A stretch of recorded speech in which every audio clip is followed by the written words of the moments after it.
I got so much motherfucking design on right now.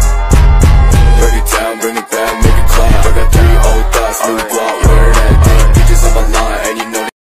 Tujuan pembelajaran, mahasiswa menguasai pondasi saintifik pada materi biosintesis asam amino dan nukleotida. Prosedur proyek 1. Membaca dan memahami materi pembelajaran mengenai biosintesis asam lemak. 2. Menjelaskan mengenai proses makhluk hidup mendapatkan asam amino yang dibutuhkan. 3. Merekam dan mengedit video penjelasan semenarik mungkin. Bagaimana makhluk hidup memperoleh asam amino yang dibutuhkan?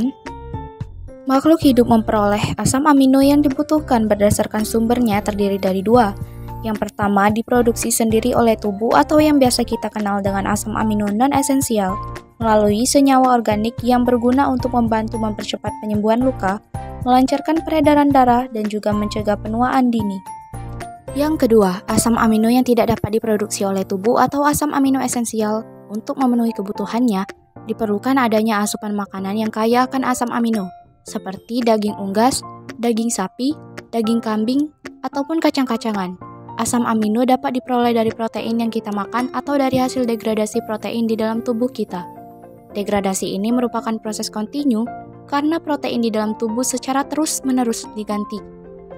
Secara umum, tanaman mampu mensintesis asam aminonya sendiri melalui bahan dasar karbon, oksigen, hidrogen, dan nitrogen melalui proses biokimia yang kompleks, namun membutuhkan energi yang besar. Tanaman mensintesis asam amino dari unsur-unsur primer seperti karbon dan oksigen yang diserap melalui air, udara, dan tanah.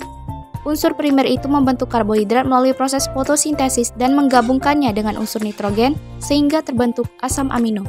Tanaman dan banyak mikroorganisme dapat menghasilkan semua asam amino dari prekursor yang tersedia. Hewan hanya dapat mensintesis sekitar setengah dari asam amino yang dibutuhkan. Asam amino non-esensial atau NAA ini disintesis dari molekul yang tersedia seperti gliserat 3-fosfat dan oksaloasetat. Setiap kelompok asam amino berasal dari molekul prekursor yang sama. Biosintesis merupakan produksi molekul organik dengan menggunakan energi dalam jalur metabolisme. Biosintesis berguna dalam memproduksi molekul-molekul yang bermanfaat untuk kehidupan sel dan tubuh. Jalur metabolik utama dari asam-asam amino terdiri atas pertama, produksi asam amino dari pembongkaran protein tubuh, digesti protein diet serta sintesis asam amino di hati. Kedua, pengambilan nitrogen dari asam amino.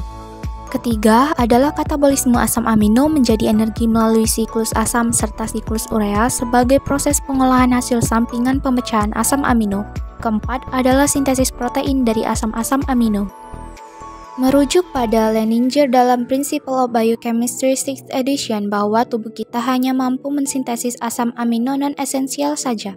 Biosintesis yang terjadi pada asam amino non-esensial adalah sebagai berikut. 1. Biosintesis glutamat dan aspartat. Glutamat dan aspartat disintesis dari asam alfa-keto dengan reaksi transminasi sederhana.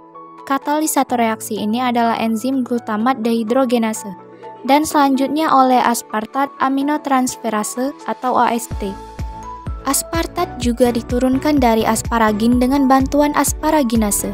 Peran penting glutamat adalah sebagai donor amino intraseluler utama untuk reaksi transaminasi, sedangkan aspartat adalah sebagai prekursor ornitin untuk siklus urea.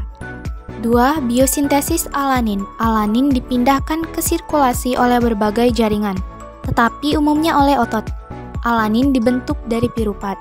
Hati mengakumulasi alanin plasma, kebalikan transaminasi yang terjadi di otot dan secara proporsional meningkatkan produksi urea. Alanin berasal dari pirupat dan oksaloasetat oleh transaminasi dari glutamat. Seperti halnya glutamat, glutamin, dan prolin, alanin juga berasal dari metabolit sentral yang didapatkan melalui kerja enzim alanin transaminase. Alanin dipindahkan dari otot ke hati bersamaan dengan transportasi glukosa dari hati kembali ke otot. Proses ini dinamakan siklus glukosa alanin.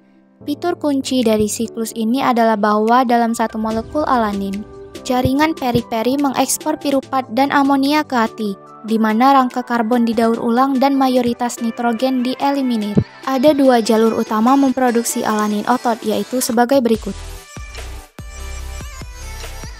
3. Biosintesis tirosin. Tirosin diproduksi di dalam sel dengan hidroksilasi penilalanin. Setengah dari penilalanin dibutuhkan untuk memproduksi tirosin. Jika diet kita kaya tirosin, hal ini akan mengurangi kebutuhan penilalanin sampai dengan 50%. Nukleotida merupakan monomer asam nuklear atau building block, memiliki banyak fungsi dalam metabolisme seluler. Sebagai konstituen asam nukleat, deoksiribonukleik acid dan ribonukleik acid, nukleotida berfungsi sebagai gudang informasi genetik.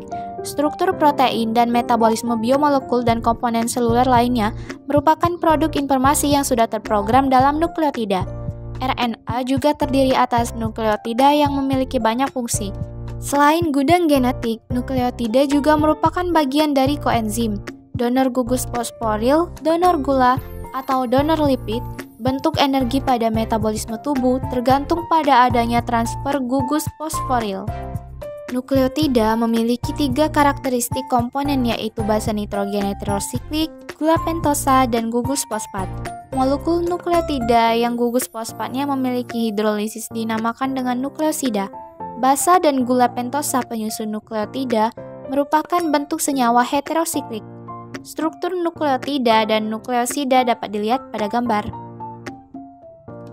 Nukleotida memerankan peran kunci. Yang pertama merupakan prekursor aktif untuk DNA dan RNA. Yang kedua, derivat nukleotida merupakan zat antara aktif pada banyak proses biosintesis. Yang ketiga, ATP dan GTP. Yang keempat, nukleotida berperan penting juga sebagai regulator metabolik. Yang kelima, AMP siklik. Pengertian purin dan pirimidin merupakan senyawa siklik heterosiklus yang mengandung nitrogen dengan cincin, mengandung karbon dan unsur-unsur lain berupa atom hetero. Nukleosida adalah turunan purin dan pirimidin yang memiliki sebuah gula yang terikat dengan nitrogen cincin, suatu heterosiklus yang disebut basa heterosiklik. Terdiri atas basa purin atau pirimidin yang terikat pada suatu pentose. Gula berikatan dengan basa heterosiklik melalui ikatan beta-N glikosida, hampir selalu dengan N1 pirimidin atau N9 purin. Nukleotida ester fosfat dari nukleosida. Biosintesis nukleotida. Nukleotida disintesis dari unit-unit penyusun yang sederhana atau melalui pendauran ulang basa-basa yang sudah terbentuk. Purin dan pirimidin dibentuk secara de novo dari asam-asam amino, derivat tetrahidrofolat, NH4+, CO2. Fragmen gula fosfat pada ribonukleotida disintesis melalui reduksi ribonukleotida. Deoksitimidilat dibentuk pada metilasi deoksiuridilat.